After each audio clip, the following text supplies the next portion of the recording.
very first operation that we're going to look at in an array is going to be insertion. What happens behind the scenes in Java whenever an array is created? Let's understand this with an instance of this array creation, where here we are creating an array of integers 10, 20, 30, 40, 50. So we have an integer created of size 5. So what happens behind the scenes now? So whenever an array is created, Java does two things. Firstly, it allocates fixed block of memory to hold those 5 integers that you see here. So here, 5 blocks are allocated in the memory holding the values of an array. The second thing it does is a reference is created that points to these blocks. So whatever the name that you provide to the array becomes the reference point to these memory blocks. One thing to look out here is the size is 5 and it remains fixed forever. Later in future, if there is the requirement wherein you'll have to add an additional element to this array, or you'll have to expand the size of this array, or otherwise have to shrink the size of this array, it is not possible in case of Java. So whenever an array is created, whatever size you mention during the creation of an array remains forever. So what if you have to add a new element to this array? Can you add a new element to this array? Java arrays have fixed size. So once you create, the size remains fixed. There is no question of expanding or shrinking the array that is created. However, you can update the existing elements. So whatever elements you have already in the array, you can make changes to those elements. Let's say if array of 2 is 30, you can change it to 99. That is possible, but you cannot increase the capacity of an array from 5 elements to having 6 elements. When you try to add a new element, that is a 6th element to the array, you will come across an exception saying array index out of bound. So the bottom line here is you cannot add an additional element to the array and you cannot expand the size of an array. Once declared, the size remains fixed, and this is the nomenclature of Java. So what if you have to add a new element? What to do? If there is a demand that you have to insert a 6th element to the array, so what to do? What are the steps, or what is an algorithm that you'll have to abide by? In such a case, you have to create a new array. You will create a new array with one extra space, copy all old elements, insert the new element, and then you can assign back the pointer. But one thing to note, this does not modify the old array. Let us understand this better.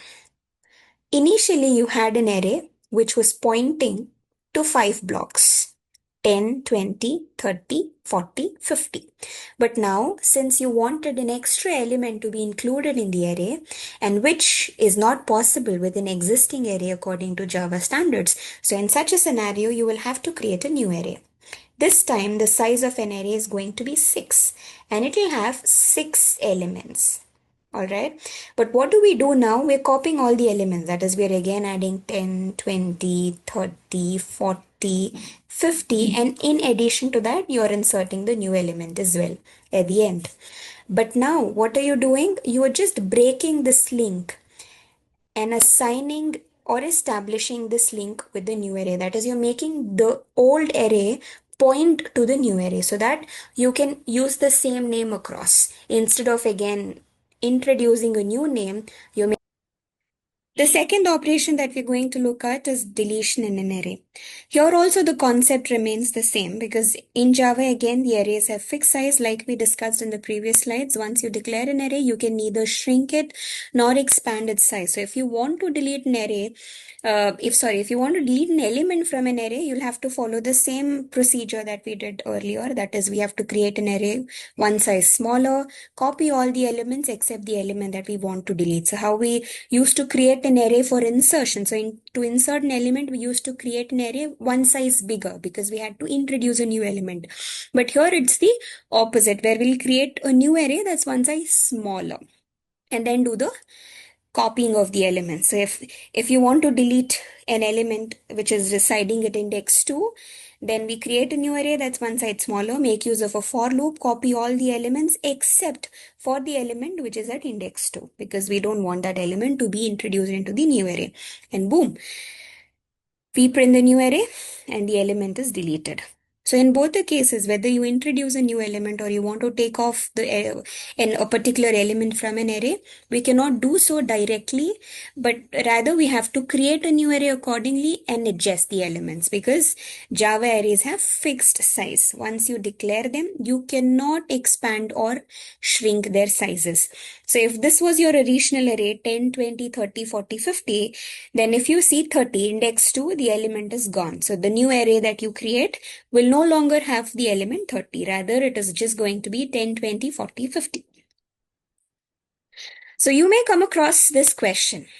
If arrays have got so many restrictions, why do we still use them instead of array lists? So since arrays have so many restrictions with them, right? That is, you cannot expand them, you cannot shrink them. So every time you have to introduce a new element, you'll always have to create a new array.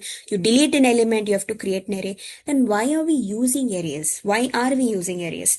Because arrays are faster. Why? Because they have low level and their memory is efficient, because you store them contiguously, one after the other.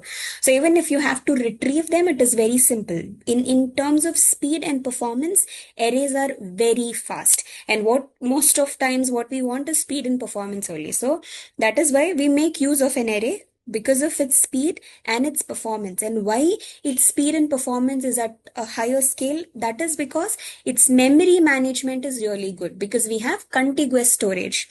And arrays are simple and fixed size. The size is fixed. And when can we make use of the arrays is if you know your data won't change, then you can make use of an array. Suppose if you have to store the names of 12 months, January, February, March, then you can make use of an array, because there is never going to be a 13th month, right? Or if you want to store the 7 days of a week or 4 directions, north, south, east, west, in such cases, you can make use of an array. Because these data that we are talking about will never change. It is going to remain forever. It's the same forever. So if you know your data in hand and if you're sure about it is not going to be changed in future, then for such cases, arrays are best. And if you want the retrieval to be pretty faster, the performance to be pretty faster with the data being the same forever, then arrays is the very first option you have to think about. Okay, so we make use of an array when the data size is known and if it is constant, that it is not going to keep changing. So if that's the case, then arrays are the best choice. This brings us to the end of the video. If you found something knowledgeable, then do like, share, and subscribe to stay tuned. And we shall see you on the next video of DSA.